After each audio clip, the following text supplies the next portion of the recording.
ओम नमः सिद्धेभ्य नमो जीर्णाणम। सभी को सादर शुद्धात्म वंदन। आज मार्गशीर्ष कृष्ण नवमी का यह शुभ मंगल दिवस है और प्रतिदिन प्रसारित होने वाले सोनगर संदेश में आज का जो संदेश हमें प्राप्त हुआ है वह श्री पूज्य गुरुदेव श्री के बोल के आधार से लिया गया है, जिसमें अपने स्वरूप को बताने के लिए हमें यह संदेश प्राप्त हुआ है। तो चलिए देखते हैं आज के संदेश में कौन सी विशेष बात पूज्य गुरुदेव श्री ने कही है। 176 बोल के आधार से यह संदेश है। इसमें लिखा है, किसी को ऐसा लगे कि जंगल में मुनिराज को अकेले अकेले कैसा लगता होगा, तो भाई जंगल में के बीच निजानंद में झूलते मुनिराज तो परम सुखी है। इस प्रकार का यह संदेश मुनिराज के महत्व को बताता हुआ, उनके आनंद को बताता हुआ यह संदेश है। इससे स्पष्ट है कि जो वन जंगल में मुनिराज है, जिन्हें लोग बेचारे कहते हैं, वो कितने प्रभुतावान हैं। वो बेचारे नहीं है, उनके ऊपर तन पर एक कपड़ा नहीं है, एक धागा नहीं है, हाथ में मात्र पीछी और कमंडल है, रहने के लिए घर नहीं है, सोने के लिए बिस्तर नहीं है, खाने के लिए भोजन नहीं है। लेकिन उसके बाद भी तो देखो वो भगवान कितने महिमाशाली है, कितने पुण्य आत्मा है, कितने धनवान हैं। क्यों? क्योंकि उनके ऊपर सारे जगत की लक्ष्मी न्यौछावर की जाती है। तो ऐसे प्रभुतावान महामुनिराज होते हैं, तो वे वन जंगल में ज़्यादा प्रसन्न रहते हैं। देखिए, जो संसार के लोग और घर गृहस्थी के लोग हैं, वो तो कैसा है, उपयोग को बर्बाद करने वाले हैं।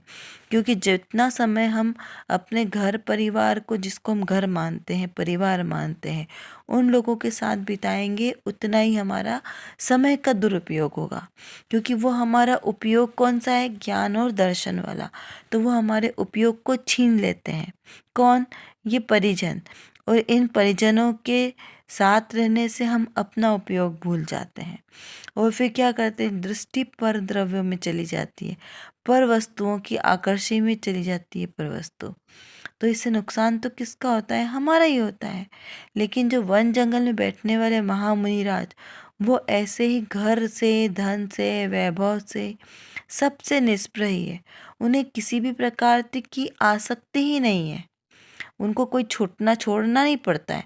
उनको पर पदार्थों के प्रति आसक्ति का ही भाव है। इसलिए वो कैसे हैं, सुखी हैं, क्योंकि उसमें निराकुलता प्रकट हो गई है।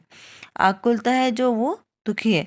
पांच इंद्रियों के बाद भी जिसको आकुलता है कि हम ये ग्रहण करेंगे, इसके बाद हमें ये देगी, तो इस प्रकार की जो हमारी आकुलता है, पर द्रव्यों में अपनापन की, पर वस्तुओं को पाने की, ये सारी इच्छा, लालसा, आकुलता, ये सब क्या है, दुख का कारण है।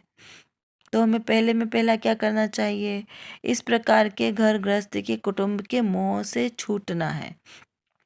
और जो दूसरी बात कही थी कि मुनिराज वन जंगल में आनंद के झूलों में झूलते हैं, तो ये निश्चित ही सत्य है कि वन जंगल में मुनिराज अकेले ही अपने आत्मा की ज्ञानानंद की मस्ती में मस्त होते हैं और ऐसे चैतन्य की धुनी रमाते हैं जिसमें पूरा चैतन्य पुलकित होने लगता है। तो इस प्रकार समझना। अब बहुत सुंदर पंक्तियां जिसमें मुनिराज के स्वरूप का वर्णन किया है। चैतन्य गुफा में मुनिवर बसते, अनंत गुणों में केली करते, एक ही ध्यान रमाए वन में, मधुवन में, होली खेले मुनिराज शिखर वन मेरे, अकेले वन में, मधुवन में।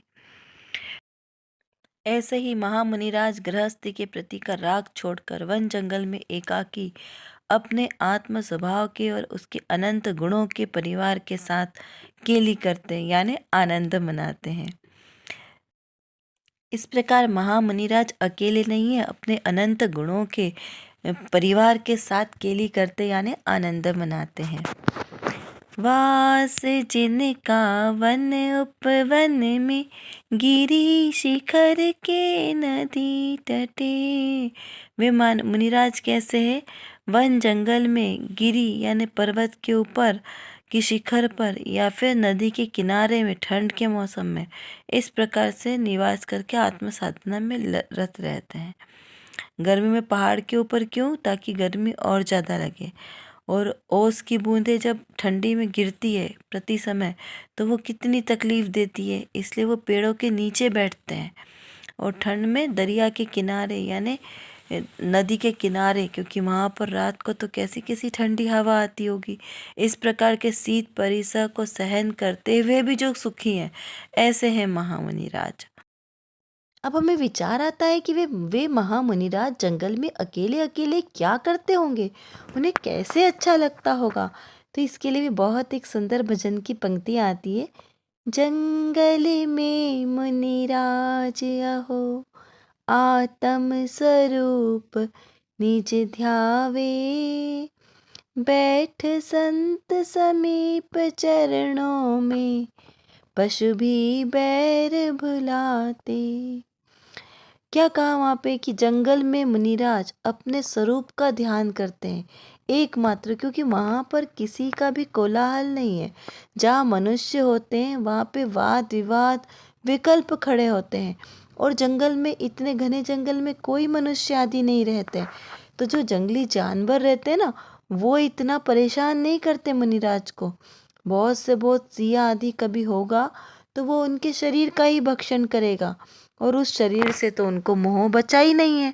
उनको तो सिर्फ अपने उपयोग से मोह है, अपने उपयोग की संभाल कर। मोह से मतलब है अपने उपयोग को संभालना चाहते हैं, तो वो उपयोग तो वो लोग बर्बाद करते ही नहीं है। लेकिन यदि मनुष्य जनों की संगति रखेंगे तो वहाँ पे उनके उस ज्ञान दर्शन उपयोग का बर्बाद होना, उसका खराब होने का डर रहता है उन्हें, उपयोग छीन जाने का। इसलिए वे जंगल में रहते हैं, और वहाँ अपनी आत्मा का ध्यान लगाने में उन्हें इतना आनंद आता है एकाकी, कि उसकी तो वर्णन किया नहीं जा सकता शब्दों में। इस प्रकार वे अपने आत्म स्वरूप में निमग्न होते हैं। ऐसे महामुनिराज बहुत सुखी होते हैं। वो बेचारे या दीनहीन गरीब नहीं होते, वे महा महा महा योगीश्वर मुनि है जो परम सुखी है। चलिए अब देखते हैं आज की रत्नकणिका में कौन सी विशेष बात था। ये आज की रत्नकणिका में समयसार जी नाटक के जीव द्वार के 6 नंबर के श्लोक के आधार से यह हमें प्राप्त हुआ है संदेश। यहाँ लिखा है कि जैसे कोई मनुष्य पहाड़ पर से फिसल पड़े और कोई हितकारी बनकर उसकी भुजा मजबूती से पकड़ लेवे, उसी प्रकार ज्ञानियों को जब तक मोक्ष प्राप्त नहीं हुआ है तब तक व्यवहार का अवलंबन है।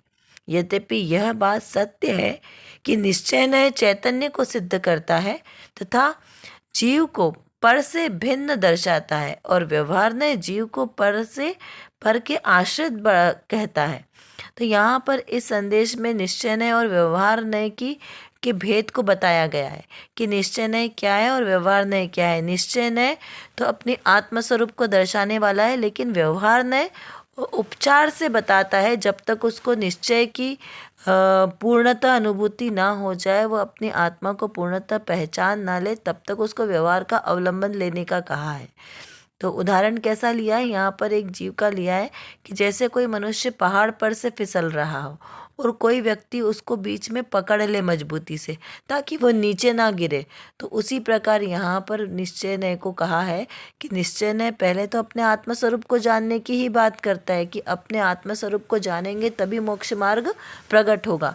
लेकिन कोई जीव यदि इतना पुरुषार्थ नहीं कर सकता, अपने आत्मस्वरूप में स्थिर नहीं रह सकता है, तब उसे कहा है कि तुम व्यवहार में जब तब व्रत पूजन अर्चन आदि क्रियाओं में लगो, क्योंकि अगर ये नहीं करोगे तो क्या होगा, एकदम नीचे गिर जाओगे अशुभ में, है ना।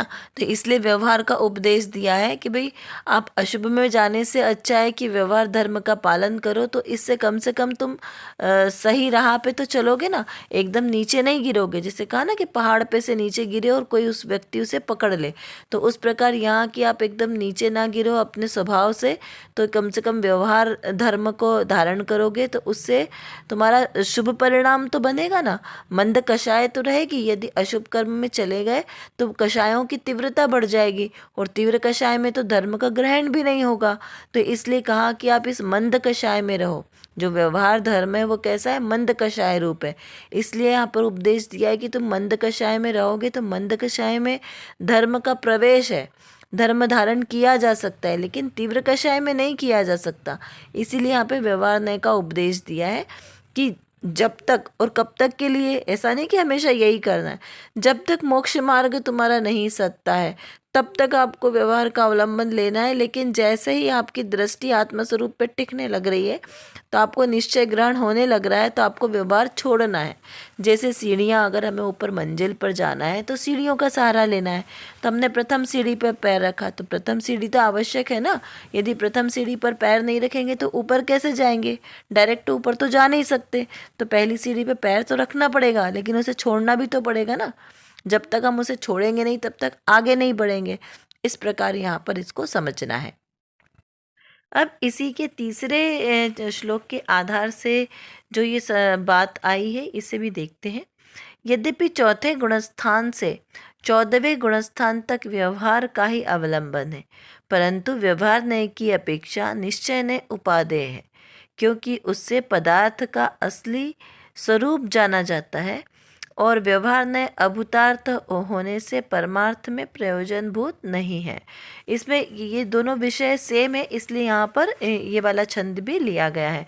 तो यहाँ देखिए, यहाँ पर क्या बताया कि चौथे गुणस्थान से लेके 14वें गुणस्थान तक, ये कौन सी 14 गुणस्थान कौन सा है, 4th नंबर का सम्यक दर्शन का, और उसके पहले का मिथ्यात्व गुणस्थान। तो जहाँ सम्यक दर्शन की शुरुआत हुई और जहाँ पे इस पर्याय का अंत है, यानी 14वां गुणस्थान, क्योंकि इसके बाद संसार में परिभ्रमण होना नहीं है तो फिर मुक्त दशा हो जाएगी। तो ये जो पूरी दशा है 4th से लेके 14 तक का, यहाँ तक का व्यवहार का ही अवलंबन है। क्यों? क्योंकि अभी मुक्त अवस्था नहीं आई, पूर्णतः आत्मा में स्थिरता नहीं हुई है, इस अपेक्षा से इसको व्यवहार कहा है। 4th में थोड़ी सी थी, फिर धीरे धीरे धीरे विशुद्धि बढ़ती गई।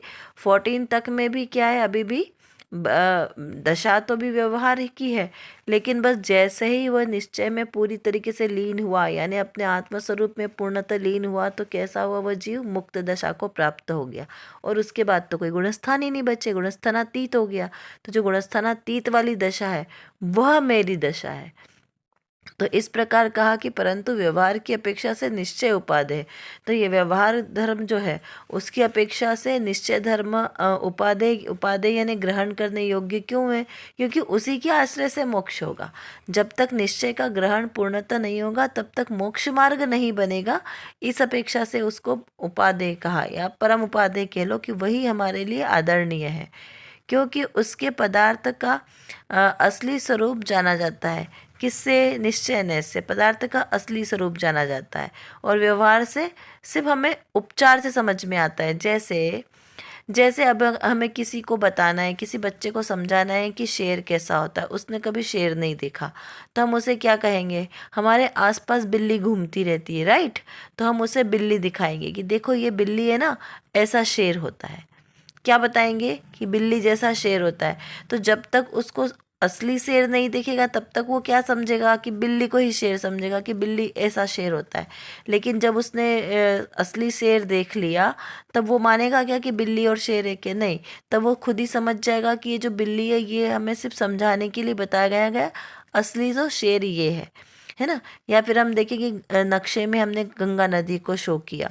अगर हमने देखा कि गंगा नदी कहाँ है तो हमने उसको नक्शे में शो किया, तो क्या वो गंगा नदी है? क्या वहाँ पे जाके हमारी पानी की प्यास बुझ सकती है? नहीं। जब असली गंगा पर पहुँचेंगे तभी हमारी प्यास बुझेगी।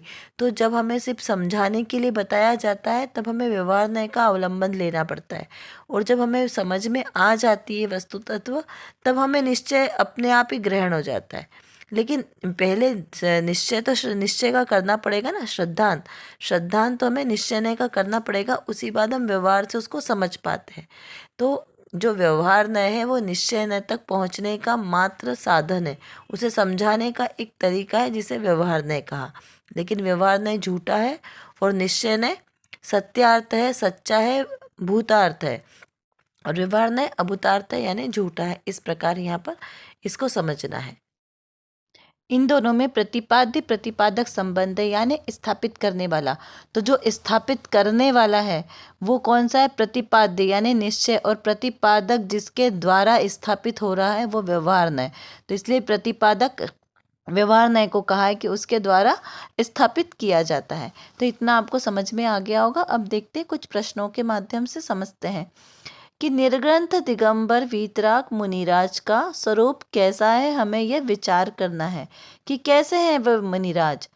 जंगल में मुनिराज का घर परिवार धन वैभव के बिना भी वो एकाकी वन में इतने आनंद से और सुखी कैसे रहते होंगे। फिर निश्चय और व्यवहार को सही सही तरीके से समझना क्यों आवश्यक है? नहीं समझने से क्या हमें हानि होगी? निश्चय धर्म के निर्णय के बिना व्यवहार धर्म भी नहीं होता है। किस प्रकार से? और निश्चय और व्यवहार धर्म में प्रतिपादक और प्रतिपाद्य संबंध क्या है, दोनों को कैसे समझेंगे? इस प्रकार के हमें ये नए की भाषा को बहुत जरूरी है समझना, निश्चय नय और व्यवहार नय का विषय। यदि हमने इसको समीचीन नहीं समझा तो हमारा जैन धर्म को समझना सार्थक नहीं होगा। हम अपने आत्मस्वरूप को समझने में सफल नहीं होंगे जब तक हमने इन नयों की भाषा को नहीं समझा। तो इसे हमें पहले में पहला समझना आवश्यक है। चलिए, आज की कक्षा का समय हमारा पूर्ण होने को आया है। आशा करती हूँ आपको यह सब अच्छी तरीके से समझ में आ गया होगा। यदि कुछ नहीं समझ में आया हो तो आप ज़रूर हमसे कमेंट बॉक्स में लिखकर पूछ सकते हैं।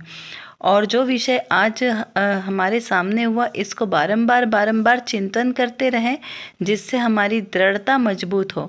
और इसी प्रकार सम्यक श्रद्धा के साथ जो भी हम क्रिया करेंगे वही हमारे लिए कार्यकारी होगी। अतः सम्यक दर्शन, सम्यक ज्ञान और सम्यक चारित्र के साथ हम भी अपने इसे रत्नत्रय को प्रकट करें, सच्चा श्रद्धान करें। इसी पवित्र शुभ भावनाओं के साथ आप सभी को सादर जय जिनेंद्र।